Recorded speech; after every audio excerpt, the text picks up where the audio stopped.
CBN Esporte Clube.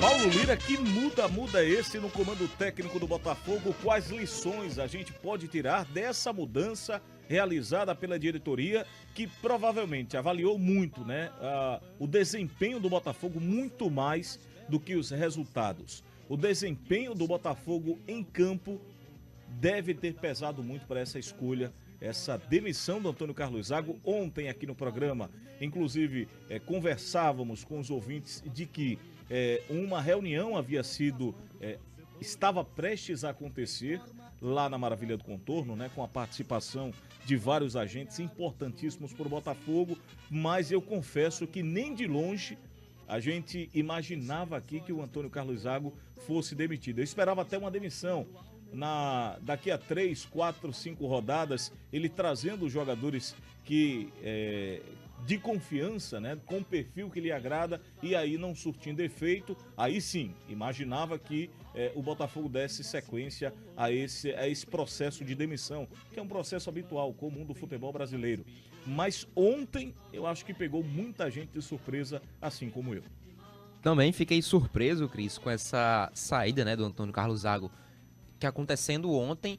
Eu acho que é um reflexo justamente desse desempenho do Botafogo em campo, que acabaram se refletindo nos resultados. Foram 3 derrotas da equipe, uma para o Flamengo, outra para o Guarani e a mais recente para o Floresta, jogando dentro de casa. E aí, jogos dentro de casa. Numa Série C, a gente sabe de que são resultados que você tem que conquistar os 3 pontos, ou no mínimo, ou no máximo, na verdade, empatar, que ainda seria algo visto como negativo, você tendo o panorama que o Botafogo busca para essa Série C do Campeonato Brasileiro, assim como foi as outras, de que é o acesso.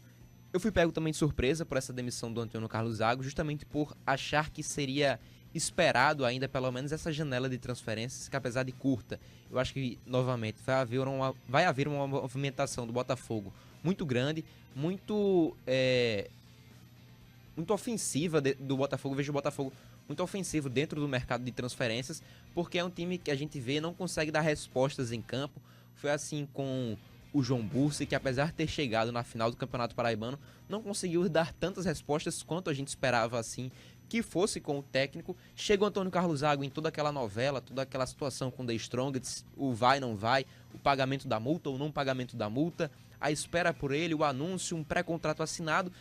Então tudo isso corroborava para que eu achasse que o Antônio Carlos Zago seguisse um pouco mais no cargo. O trabalho dele não era um dos melhores, isso a gente já vinha falando aqui há algum tempo. Inclusive, semana passada, alguns ouvintes traziam a perspectiva de que, caso o Botafogo perdesse para o Floresta, seria demitido o Antônio Carlos Zago. Eu até fui contrário a essa posição, justamente por achar que seria esperado um pouco mais esse tempo para que o Antônio Carlos Zago pudesse trabalhar, levando em conta que ele não montou o elenco do Botafogo. O elenco foi montado previamente com o João Bursi. Alguns nomes chegaram, eu não sei até que ponto o Antônio Carlos Zago teve interferência na escolha desses nomes ou não. E por isso, por essa conjuntura de fatores, além de ser um técnico que foi recentemente anunciado e chegou ao Botafogo, achei de que poderia seguir por um tempo um pouco maior. Feita a demissão do Antônio Carlos Zago, inclusive vou só abrir um parêntese aqui, porque na minha interpretação o Antônio Carlos Zago sai do Botafogo sem nenhuma vitória. Eu já disse aqui que, para mim, o Antônio Carlos Zago, a vitória do Confiança não está um pouco na conta dele, assim como ele já trouxe a sua perspectiva de que foi um time montado pelo o Zé Carlos, foi um time montado pelo João Bursi, um pouco das características desses dois técnicos, mas eu acho que sai sem essa derrota e sai com um panorama negativo do Botafogo, que era algo que a gente esperava, né? Quando o Antônio Carlos Zago chegou, todo mundo deu aquele vislumbre de que o Botafogo estava mudando de patamar. Buscou um técnico que estava mudando o patamar do clube e buscava isso para uma Série C. Buscava o acesso, né, de forma tão impetuosa. Mas não aconteceu com essa trajetória do Antônio Carlos Zago. E aí a gente chega no nome do Márcio Fernandes, que foi o cara escolhido. Inclusive tem uma certa proximidade com alguns dirigentes do Botafogo. Trabalhou até com o Fausto Momento, se não estiver enganado, no Linense. De São Paulo, inclusive conquistando uma vaga nas quartas de final do Campeonato Paulista há alguns anos atrás, mas o Márcio Fernandes é um cara que conhece já um pouco mais os caminhos da Série C, assim como o Antônio Carlos Zago, mas a gente espera que o panorama que o Antônio Carlos Zago trouxe ao Botafogo não seja o mesmo que o Márcio Fernandes traga.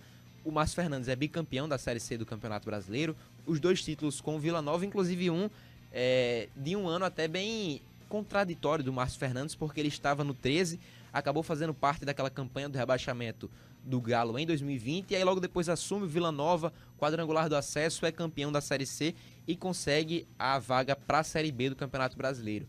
Recentemente também ele fez trabalhos no Paysandu, no Londrina, ambos na Série B, conseguindo permanecer com essas equipes na segunda divisão do Campeonato Nacional.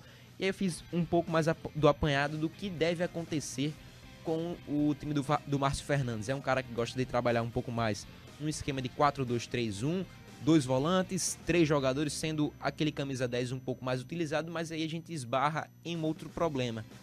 O camisa 10 do Botafogo.